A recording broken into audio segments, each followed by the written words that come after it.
Millions of people have this serious health condition but know nothing about it. Some of you are probably even watching this video now. I'm going to explain what obstructive sleep apnea is, what science would account for, and importantly, what you can do about it. So obstructive sleep apnea is a sleep disorder usually associated with snoring, where your upper airway repeatedly closes as you sleep. It's a little bit unusual and it does need a bit of explaining.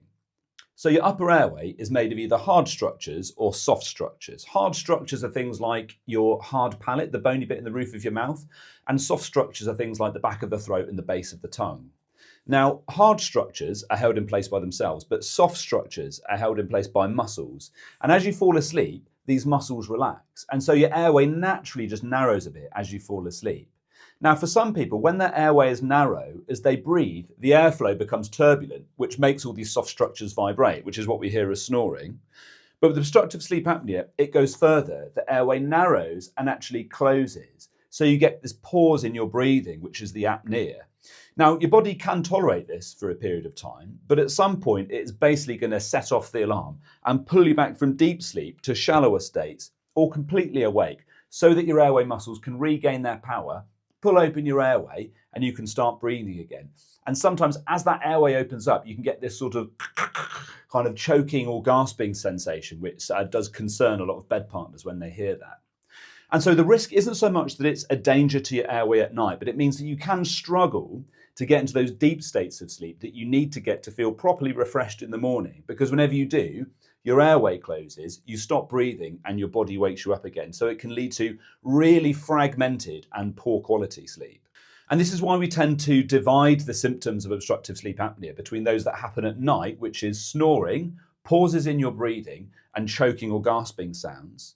But during the day, because you get such fragmented and poor quality sleep, the most prominent symptom people often get is excessive daytime sleepiness. So people will be falling asleep at work, if they're reading or at the computer. And the big concern is that people fall asleep when they're driving. But for some people, it's not sleepiness that they feel. For some people, it's the other functions that sleep supports, like focus, concentration, memory, and mood. For example, 20% of people with obstructive sleep apnea have depression. A really problematic statistic that you have with obstructive sleep apnea is that 85% of people with the condition are undiagnosed.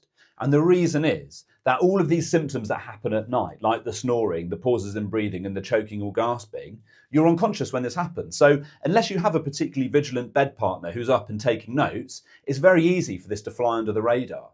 And when you look at the daytime symptoms, obstructive sleep apnea comes on gradually over so many years that you find yourself in a position when you just think this is what life is like. You just think that you are very sleepy during the day, that you often do have low energy, low motivation and low mood, perhaps a poor memory. But what you actually have is a sleep disorder that can be 1, diagnosed, and 2, treated. So if you think that you have these symptoms of obstructive sleep apnea, then you should speak to your GP or a sleep doctor, because what you ultimately need is a home sleep test. This is how nearly all obstructive sleep apnea is diagnosed now. It used to be that you went into a hospital and you got rigged up to this enormous machine that would measure your sleep over perhaps a couple of nights, but you don't really do that now. You wear a watch-like device in most cases that you wear for one night, and often that connects to your smartphone, sends the data to your smartphone, and then onto the clinic. So it's really, really easy. So this is normally how obstructive sleep apnea is diagnosed in modern times. Now, obstructive sleep apnea is treatable, and there are various things that we talk about. We often start with things like lifestyle measures. So if you drink alcohol, that can make these airway muscles relax. A lot of people will say they only snore or really get obstructive sleep apnea symptoms if they've had a drink. And that's because it makes these airway muscles relax. Same as with some sedating medications. So sleeping tablets will do this, some pain medications. So if there are ways to adjust this, then that can improve your sleep apnea symptoms. Anyone can get obstructive sleep apnea regardless of their BMI, but if you are carrying a bit of extra weight and this is pressing in around the airway, and that's muscle as much as anything else, then that can make obstructive sleep apnea a bit more likely. So if you can reduce your BMI, often people will find that there is some improvement in their obstructive sleep apnea symptoms. Your airway is naturally more narrow when you lie on your back. This is why snorers often get elbowed. So they roll onto their side because their airway is more open. It's a bit like the recovery position if you've done first aid, that when you lay on your side, your airway is just naturally more open.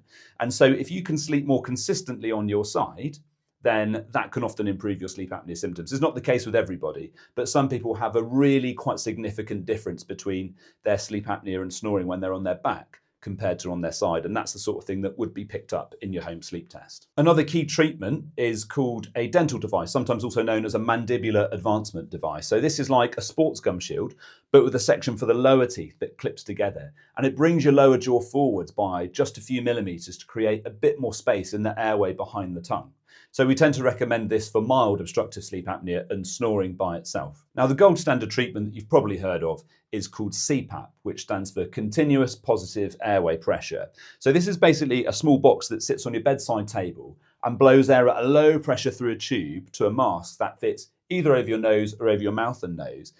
And that air pressure just gently holds your airway open from the inside. So as you fall asleep and your airway muscles relax, your airway narrows and eventually closes.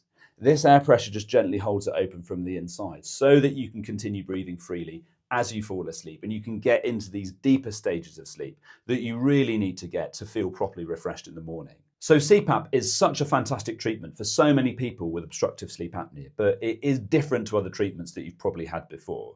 And so if this is a treatment that you're considering, we always encourage people to get set up properly through a proper sleep clinic where you get shown how to use the device and where you get followed up and you can ask questions, because it's really important to make sure that you're comfortable using CPAP. It can really change your life, but it's only going to work if you find that you can use it enough hours per night. So always get set up through a proper clinic. So if you or someone that you know has these symptoms, so at night that's the snoring, pauses in breathing, choking or gasping sounds, or during the day that there's this unexplained sleepiness, fatigue, low mood, poor memory, if these things are going on, then you really should speak to your GP or a sleep doctor and look at getting a home sleep test.